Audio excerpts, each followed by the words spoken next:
Mais uma vez eu solto os irmãos com a paz do Senhor, nosso Deus. Amém. Aproveitando, gostaria que os irmãos abrissem a sua Bíblia, o livro de Daniel, capítulo 1, verso de 8. Nessa noite, enquanto os irmãos darem, quero expressar aqui minha gratidão a Deus pela vida do nosso pastor Francesco, Gilson, sua esposa, a Márcia, esse casal abençoado. Nós o conhecemos a longa data. Uma bênção. Eu sinto feliz por estar aqui, honrado por Deus por essa oportunidade. E também louvo a Deus pelo livro, do Whindersson, também os líderes. Fui recepcionado aqui na igreja, uma gravata bem linda na porta, me senti feliz. Glória a Deus, bonita, mas tiveram um bom gosto. Chega lá e fala para minha esposa, olha a gravata bonita que eu ganhei. Deus abençoe também aqui o pastor Jairo, sua esposa Nélia, a todos os nossos amados irmãos nesta noite, a irmã Andréia que está ali, a irmã Raquel, uma bênção. Diz assim a palavra do Senhor: e Daniel propôs no seu coração não se contaminar com a porção das iguarias do rei, nem com o vinho que ele bebia. Portanto, pediu ao chefe dos eunucos que permitisse não se contaminar. Amém. Tome seu assento nesta noite. Meus amados, eu louvo a Deus por estar aqui nesta noite, por esse trabalho lindo, abençoado por Deus. Ontem nós tivemos ali numa homenagem do nosso patrão ali na CIM, na qual o CEO foi premiado como empreendedor jovem do ano. Nós estávamos ali. E mediante aquelas homenagens, algo nos chamou a atenção. Foi dado a oportunidade para as várias autoridades, dentre uma, o prefeito da nossa cidade. E ele o trouxe uma informação um tanto preocupante para nós como ser humano. E ele estava vindo lá da COP 30, lá de Belém, a qual várias informações, vários tratados que ali estão sendo feitos através do aquecimento global e tantas outras informações. E dentre uma das informações a qual ele trouxe, ele relata do que aconteceu ali na cidade de Rio Bonito. É sabido por todos os irmãos, aquela cidade foi acometida por um grande furacão que, ventos a mais de 250 km por hora, devastou aquela cidade. Vidas foram ceifadas. Inclusive a nossa igreja, a Assembleia de Deus, veio ao chão devido ao vento tão forte. E aí ele faz a seguinte afirmação: se fosse aqui em Maringá, possivelmente o número de mortos seria bem maior. E ele diz: nós não saberíamos o que fazer, porque não estamos preparados para tal catástrofe. E trouxe uma reflexão a qual ele arremete a fala ao CEO da empresa, dizendo: a tua filha pequena, o que seremos dela daqui uns 20, 30 anos? E ele lança um desafio a todos ali que estavam, esse tema tão preocupante. E nós, como igreja, orarmos a Deus para que a mão de Deus esteja sobre nossa nação, sobre a nossa vida, sobre a nossa casa, sobre o nosso estado, porque nós não queremos viver catástrofe, nós não estamos preparados para isso.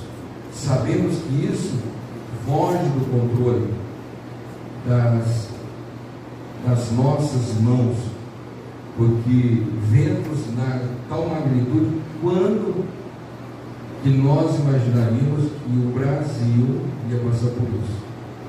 Quando nós olhamos que o tsunami atingiu a Indonésia, atingiu os furacões, vários nomes, Katrina e tantos outros atacaram ou chegaram até os Estados Unidos, é longe, tem um mar, tantas outras coisas. Mas quando vemos aqui perto os nossos irmãos, atingindo casa de irmãos, casa do ímpio, casa de não crente, casa de crente, igreja católica, igreja tal, Assembleia de Deus, todos foram atingidos por esse tornado tão assustador, que vimos pessoas chorando, pessoas tanto assustadoras. Por isso, nessa noite, trago da parte de Deus, orando ao Senhor, uma palavra da parte de Deus aos nossos corações.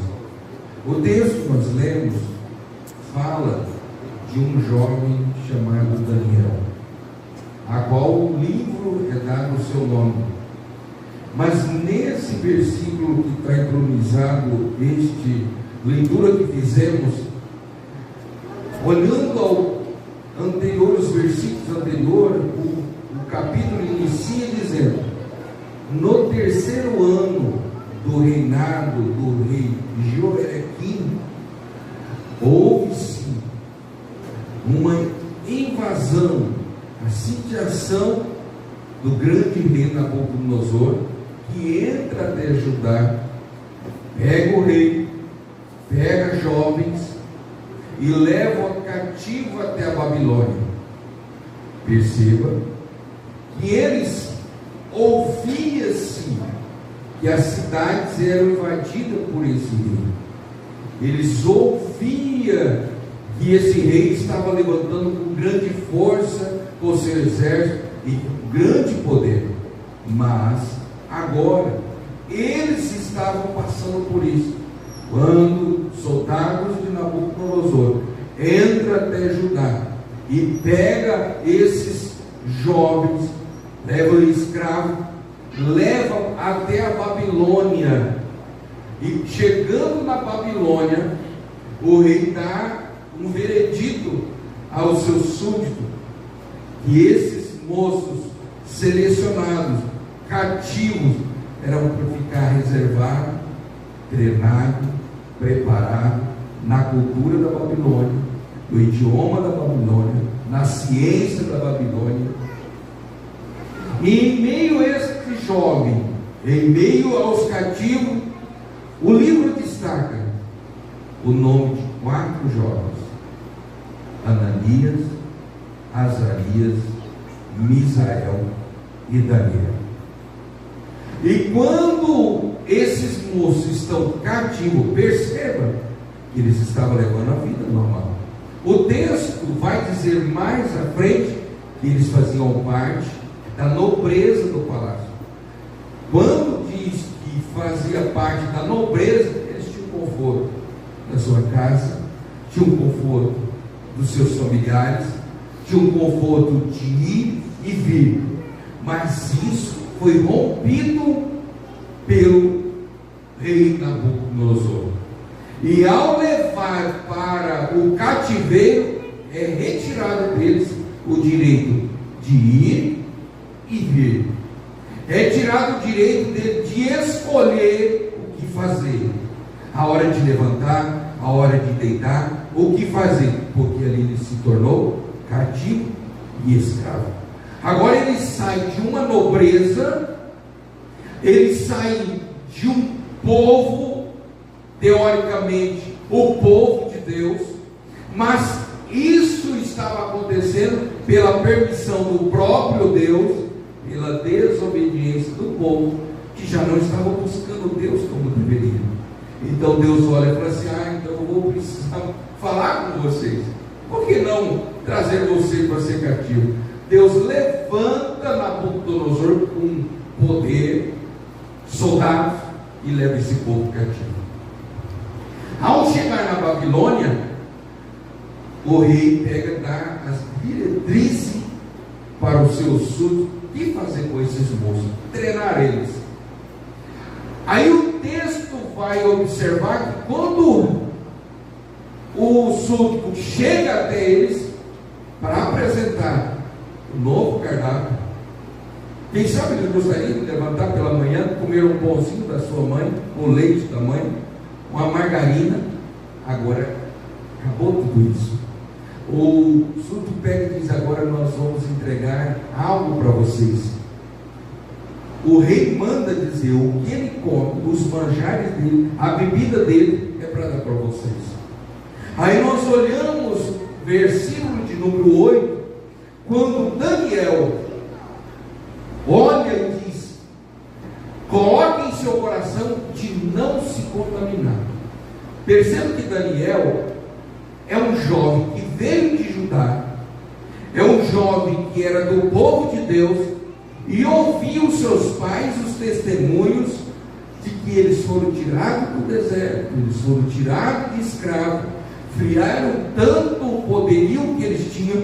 Era esse contexto que Daniel vivia. E quando chegam e ele decide não se contaminar, é porque ele percebe o seguinte, começa a entender que Daniel era aquele jovem que, se tivesse escola bíblica dominical, ele não perdia. Se tinha campanha de oração, ele não perdia. Se tinha o estudo bíblico, ele não perdia. Se tinha o líder fala: ora, o momento de buscar a presença, ele não perdia. Por que, pastor, o senhor interpreta dessa forma? Porque eles saíram de um plano de nobreza e se tornam escravos. Eles tinham duas escolhas.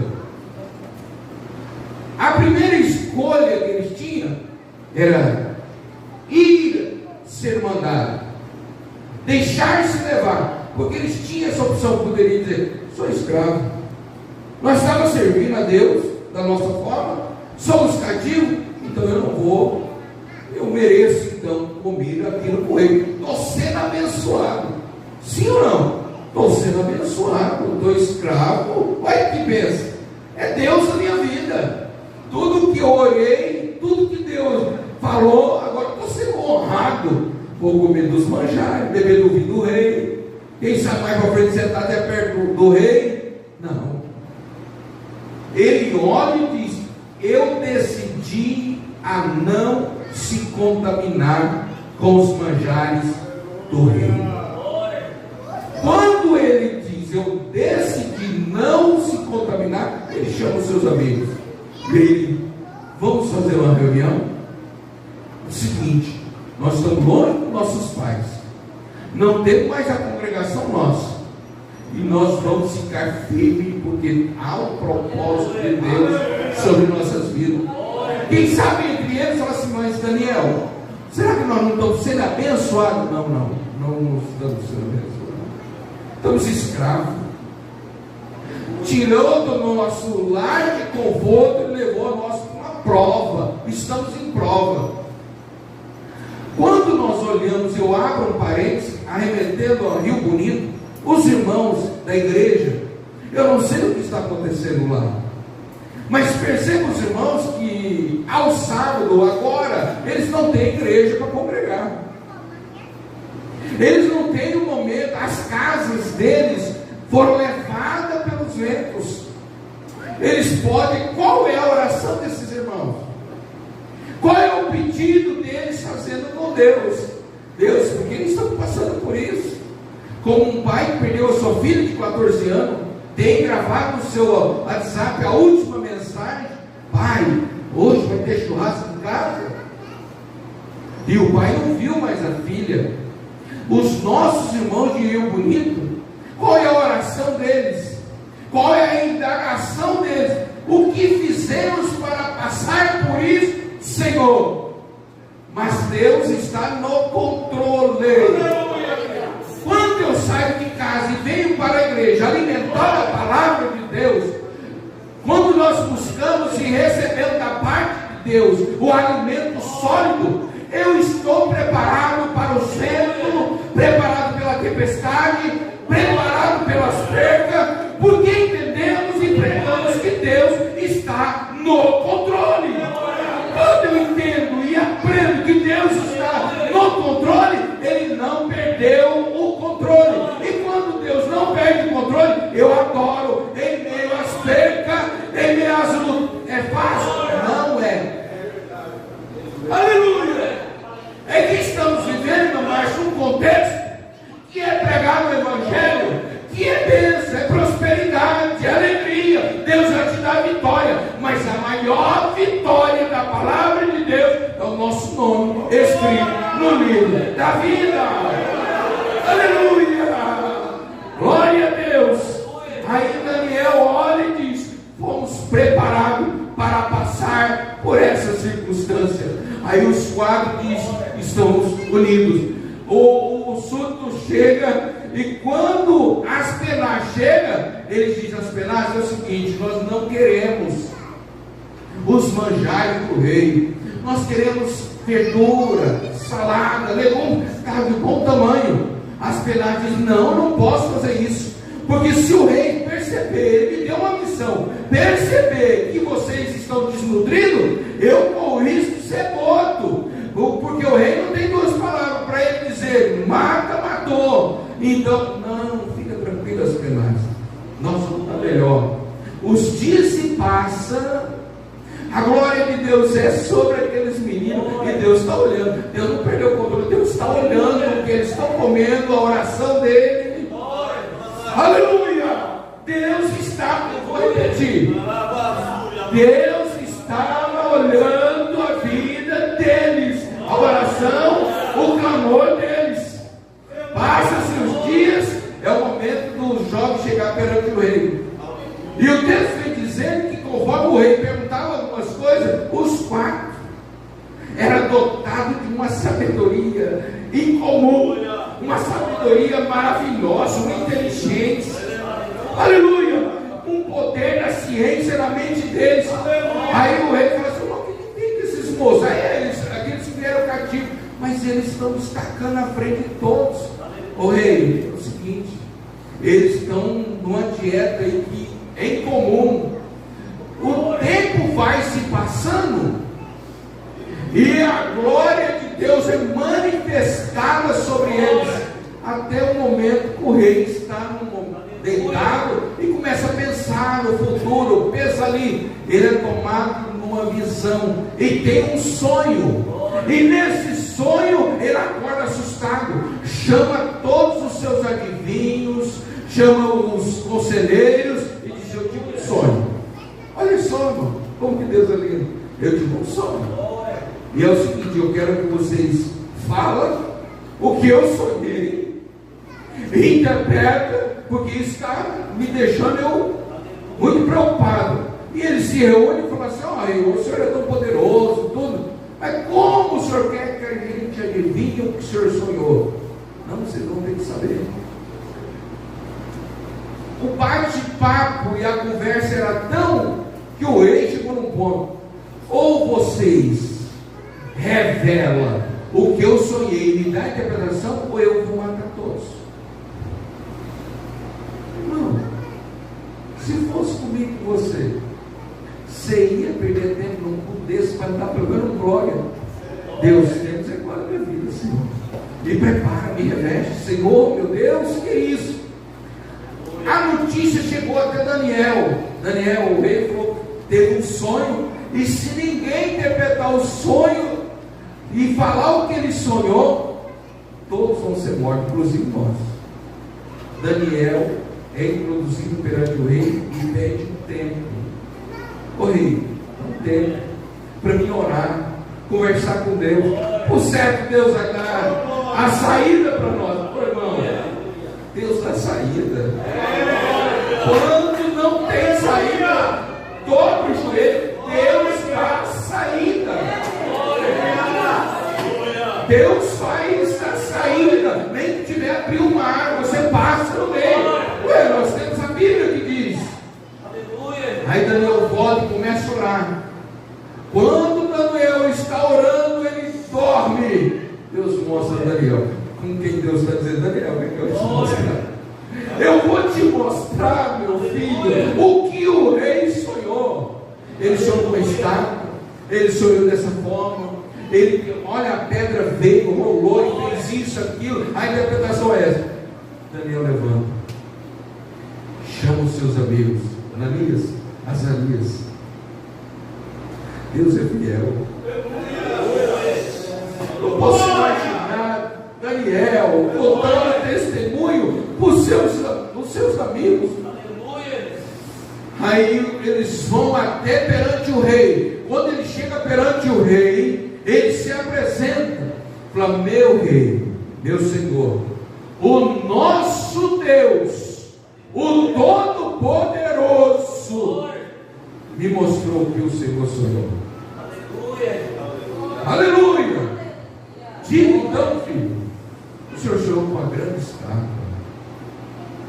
a cabeça de ouro, peito de prata, peitoral de bronze, os pés de ferro misturado com ferro e barro. E depois que o Senhor viu tudo isso, veio uma pedra que rolou lá de cima e esmagueou tudo. O que mais? Essa é a interpretação. Deus o levantou. A cabeça de ouro é o Senhor, o poder. Depois virá outro rei mais fraco. Depois virá outro rei mais fraco. E virá o quarto rei mais fraco. Mas quando a pedra rolar, é o maior dos maiores que está colocando um ponto final nos outros reinados, meu rei. Aleluia. Naquele momento, o rei é chamado a atenção e diz: ah, um Deus tão poderoso como desses meninos. Aleluia. O mesmo Deus de Daniel é o mesmo Deus que está aqui.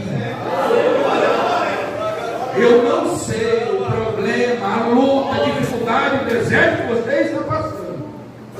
Aleluia. Mas Deus está nos dizendo nessa noite que você não passa sozinho. O problema maior é que nós não queremos passar no deserto. E mesmo passando no deserto, nós queremos a vitória no tempo. Perceba que Deus permite passarmos no deserto e Ele dá força para nós atravessarmos para o lado de lá, glorificando, exaltando o nome dEle. Quando eu olho para o texto e vejo que Daniel não decidiu se contaminar, Daniel está dizendo: eu vim para cá, mas eu não sou daqui. Eu estou aqui sem escolha, mas eu não sou daqui. Aleluia! Eles podem trazer o meu corpo, eles podem me conduzir para cá, mas eu não sou daqui. Pode o inimigo fazer uma armadilha sobre a sua vida, pode o inimigo se levantar contra você, mas se você decidir ser fiel ao Senhor, ninguém te engana, ninguém te derruba, ninguém te humilha. A humilhação nesse contexto que eu estou dizendo é que a palavra diz: os humilhados serão glorificados, exaltados. É que nós pensamos que nós precisamos não ser humilhados para todos verem que Deus está nos honrando, mas Deus está dizendo o seguinte: meu filho, tudo que você passar aí nessa terra é muito pouco, porque quando chegar aqui no céu é glória, é poder, é majestade, é adoração. Glória. Quando Daniel ele vai e não decide se contaminar, ele está dizendo: pode me chamar. Aleluia. Mas se o Espírito de Deus dizer para mim: não vai, lá eu não vou. Aleluia. Pode me convidar. O pastor não está vendo. Eu vou. Mas o Espírito está dizendo: não vai não, relaxa. Relaxa. Aí eu vou dar só uma olhadinha no celular vendo. O pastor não está vendo, minha líder não está vendo. É laço. É laço. Jesus, o Espírito Santo está dizendo assim: não olha não, você é muito maior, o meu poder é maior, eu te vejo como chama de fogo, os meus olhos estão atentos sobre a sua vida. É que nós estamos vivendo no dia de hoje, em que ou parece que o certo está errado e o errado está certo. Mas quando olhamos a Bíblia nesta noite, que Deus nos revela, está dizendo: nós vamos na contramão. Ainda que me chama de bobo, ainda que me chama muitas vezes de ignorante, de quadrado, de mesquinho, mas eu decido não se contaminar. Perceba que o tema que está dizendo hoje é: não abandone a casa. Não é isso? Não deixe esta casa. Não deixe, não saia. A parábola do filho pródigo, ele tinha tudo, ele tinha o conforto de casa, e aquele conforto de casa não estava bom. Não estava. Ele tinha tudo na casa e não estava bom.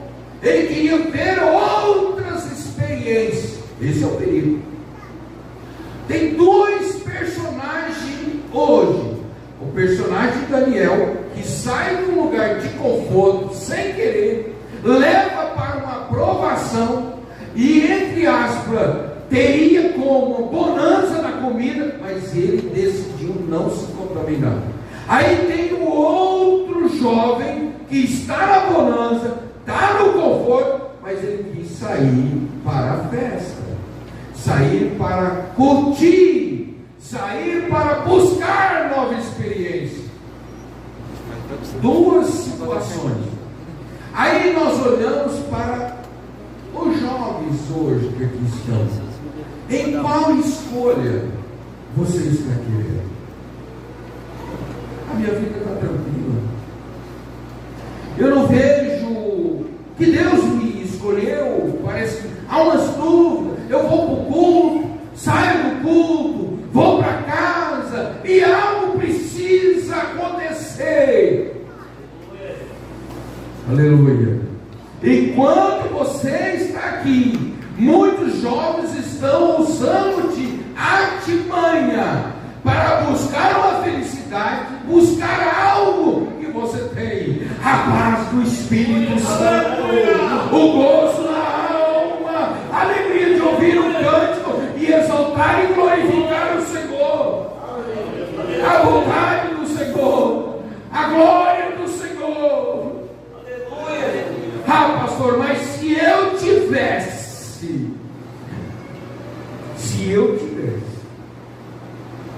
mais dinheiro, uma posição melhor, meu pai fosse mais estabelecido, aí eu servi o Senhor maior, eu não perdi um culto, aí eu tinha um carro, roupas, para vir para a igreja, aí eu servia o Senhor. A resposta não é a roupa, não é o dinheiro no bolso, não é a posição social, é a presença de Deus. A presença de Deus faz a diferença. Porque Daniel saiu da nobreza e foi para a escravidão, mas a presença estava com ele. O menino do filho pródigo estava na bonança e sai para a escravidão. Perceba que o dinheiro não dava felicidade para ele, até o ponto de provar das bolotas e falar: ah, Senhor, o servo do meu pai é muito melhor do que o que eu estou vivendo. Nessa noite Deus está dizendo para mim e para você: passe pela luta, passe pela prova, passa pelo levante, passa pelo desemprego, passa pela ruptura financeira, mas não larga Deus. Não abandone a presença de Deus, porque lá fora teus amigos falam de uma falsa felicidade. Enquanto você estava na igreja, eu fui em tal lugar, tal ciclano, fiquei com isso, fiquei com aquilo, e você olha, aí o inimigo vem e fala assim: olha, você está perdendo o teu tempo. Mas o Espírito Santo está dizendo: filha, aguenta mais só um pouquinho. Logo eu estou vindo buscar uma igreja lavada, remida no sangue do Cordeiro. Quantas vezes a vontade é grande de dizer: não aguento mais, eu vou parar, não suporto mais, a dor é grande, parece que estou sozinho, parece que todos viraram as costas, mas Deus está dizendo aqui nesta noite: a minha presença com você. Eu ouço oração, eu ouço gemido, eu ouço, e a minha glória te sustenta.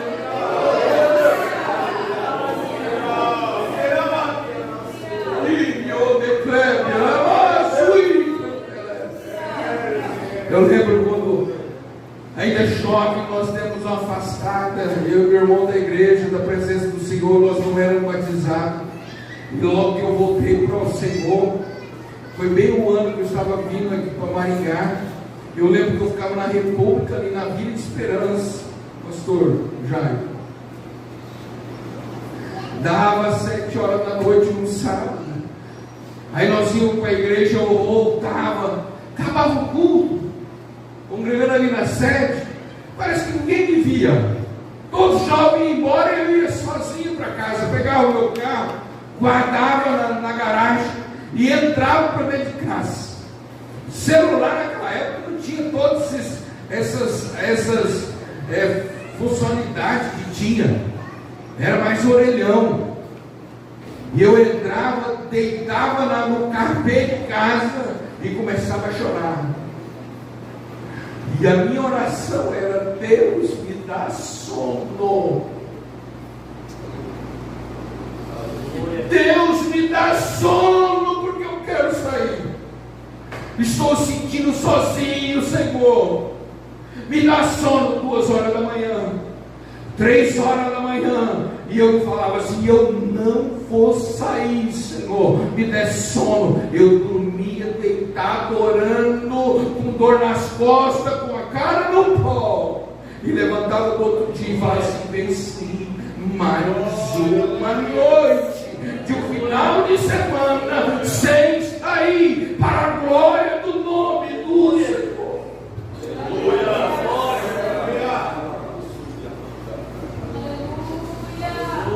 Aleluia! Ramando canto e santo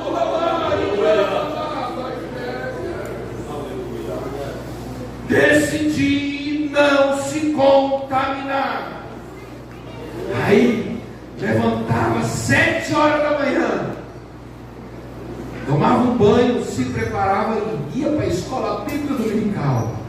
E eu dizia: eu preciso ficar com a minha mente ocupada. E a minha oração, eu dizia: não deixe essa escola terminar, Senhor. É muito rápido a escola dominical. Quando terminava a escola dominical no domingo, eu com o carro lá fora, eu entrava dentro, longe do meu pai, longe da minha família. E eu falava: Senhor, e agora? Agora eu voltava para ele muitas vezes sem almoçar, enjoelhado no carpete, dizendo: me guarda, Senhor, me guarda, Senhor, me guarda, Senhor. Aí domingo à noite eu tomava banho 6 horas e já ia para a igreja, chegava, catava um banco, dobrava o joelho: Senhor, mais um final de semana que o Senhor está me guardando nesta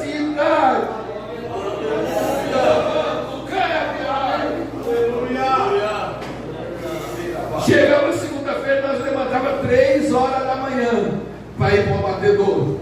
Quando eu chegava lá e falava assim, graças a Deus, faz um final de semana, agora eu vou ficar com a minha mente ocupada, trabalhando. Chegava à noite, deitava segunda, terça, quarta, final de semana chegava de novo. Olha a luta novamente.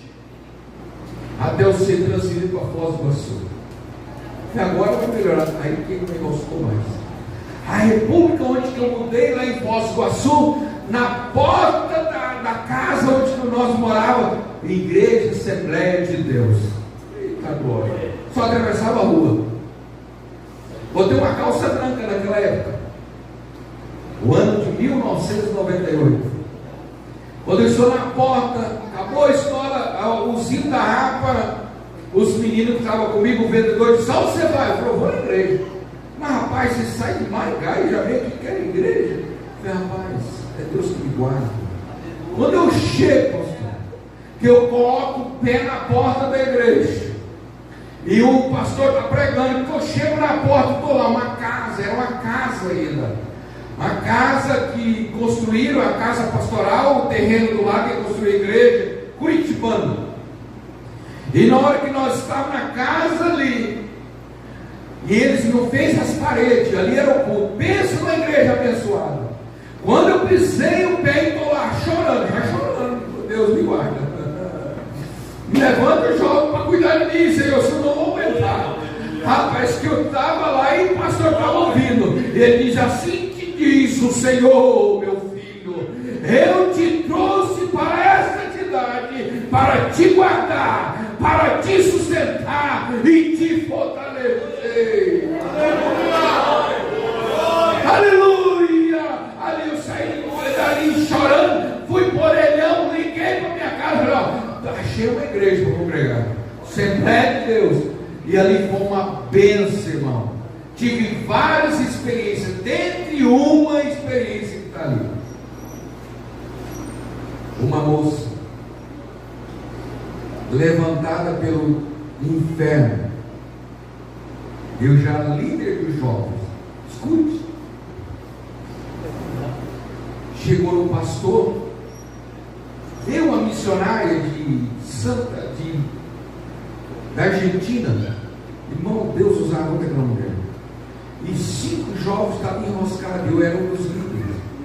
Levantou uma moça com uma contenda terrível ao meu lado. E o pastor perguntou para mim, eu falei, pastor, não é verdade, eu nem conheço essa moça. Ela, para se vangloriar com as amigas, fizeram isso. E o pastor olhou e falou, olha, mãe de uma delas disse assim, para mim excluir, naquela época tinha que excluir. Para mim excluir, eu tenho que excluir você. Lembro que se fosse hoje. Eu abracei ele e chorando, e diz assim, não quero fazer o filho sofrer, pode me excluir. Aí no outro culto, traz os jovens na frente para irmãos, esses daqui estão excluídos da igreja, da comunhão. 10 dias depois era o congresso do jovem, onde o líder estava sentado no banco. Acabou o congresso. Eu cheguei em casa, guardei todos os meus blazers. 2 semanas se passam, o Satanás entra dentro da minha casa. E ele diz assim, tu não fizeste, está pagando por aquilo que você não fez. Por que ele não faz? Na hora eu falei, não é que é verdade? É verdade. Não sou inocente. Então agora eu vou fazer, eu já estou pagando. Me troquei, botei roupa, coloquei dinheiro no bolso e fui para um lugar onde não devia. Chamei um jovem e fui. Na hora que nós entramos dentro daquele lugar, nós fomos na recepção do canto assim, e eu vi uma jovem de longe, bonita e alta. Estou falando isso, precisa saber o que Deus faz. Aquela moça, eu olhei para aquela moça, eu estava com R$1.200 no bolso, naquela época. Na hora que eu cheguei, que eu olhei, ela saiu e olhou para mim assim e disse: moço, o que você está fazendo aqui? Do teu lado tem um ser branco e você é crente. Aleluia. Aí ela chamou mais duas moças, olha para eles. E elas começaram a chorar e disse: eu sou filha de pastor. E a outra falou assim: eu sou filha de dirigente do ciclo de oração. E a outra disse: eu era líder de jovem, e olha onde nós estamos. Sai daqui agora. Eu convido a igreja a se colocar de pé.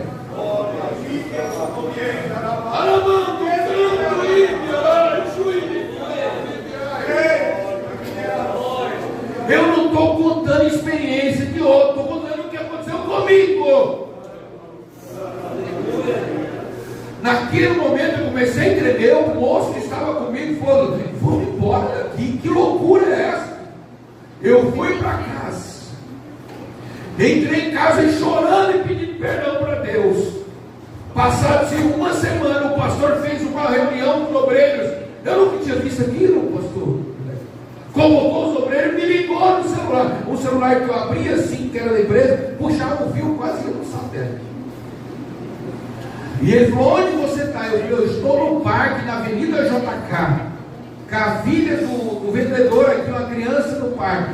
Ele falou: tem como você vir aqui na igreja? Eu falei: por quê? Nós estamos numa reunião e a decisão é: Deus revelou que você é inocente.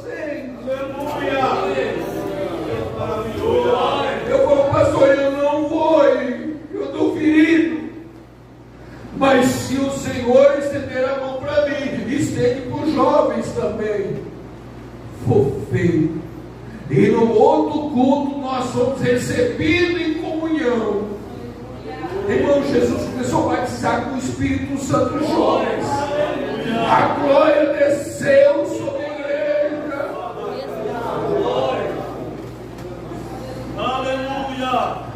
E eu esqueci dessa experiência. Fui lembrar quando eu tomei posse na igreja ali do Hortência, e eu estava pregando na Santa Ceia. Na hora que eu levantei a mão, Deus abriu, descortinou e me levou na experiência que eu vi. Aí Deus disse: eu te disse, eu te escolhi e te levantei e marco o teu ministério para tu saberes que eu sou Deus. Eu tenho 1 minuto, meio segundo, e eu quero fazer uma oração. Eu não vou insistir. Aqueles que não querem se contaminar, sai do teu lugar e vem para frente, que eu quero orar por você, abençoar a sua vida, para que Deus, a glória do Senhor esteja. Porque se não é com cobertura espiritual, nós jovens não vamos suportar o que o mundo está fazendo contra as nossas vidas e contra os nossos filhos. Precisamos da cobertura espiritual. E eu vou ser rápido na oração. E a oração é só uma: ou decide não se contaminar, ou decide se contaminar. A escolha é sua. A oração é você que vai fazer. O teu corpo é templo do Espírito Santo, ele não é para ser experimentado. Você é templo, casa de morada de Deus. Deus tem o melhor. O tempo se passa, em meio a essas provas eu orei e pedi a Deus. A moça que eu descrevi, Deus me deu. Hoje é minha esposa, tenho 2 filhos e continuo dizendo que Jesus salva, cura e batiza com o Espírito Santo. Eu estou diante de uma juventude que, se decidir não se contaminar, o colégio pode se levantar, o inferno pode se levantar, mas você não vai se contaminar. Aleluia, louvado é o nome do Senhor. A igreja estende a mão para cá. Jovens, meninas, estão aqui, que querem experiência com Deus, não se contamina e busque a Deus. Escola dominical, campanha de oração, jejum e palavra. Não tem outro segredo. O celular, o Facebook, o Instagram não vai te dar o que a palavra de Deus te dá, o que o jejum te dá, a oração te dá. Senhor nosso Deus, nosso Pai, eu te louvo nesta noite por essa juventude. Senhor, assim como Daniel não se decidiu não se contaminar, Senhor, estende a sua mão sobre teus filhos. Senhor, derrama glória, derrama decisões, visita na madrugada, Senhor, visita através do louvor, visita na escola dominical. Eu vejo jovem na escola dominical sendo batizado com o Espírito Santo. Eu vejo jovem no culto de ensino profetizando, porque não se decidiram se contaminar. Que a mão do Senhor esteja sobre esta juventude, sobre essa igreja. Abençoa o pastor local, Senhor. Dai, Senhor, virtude dia após dia, porque eu vejo aqui, Senhor, a igreja cheia da glória de Deus, que o enfermo entra e seja curado, aquele que entrar amargurado saia curado, aquele que entrou triste se alegre na tua presença. Em nome do Senhor eu te louvo e te agradeço.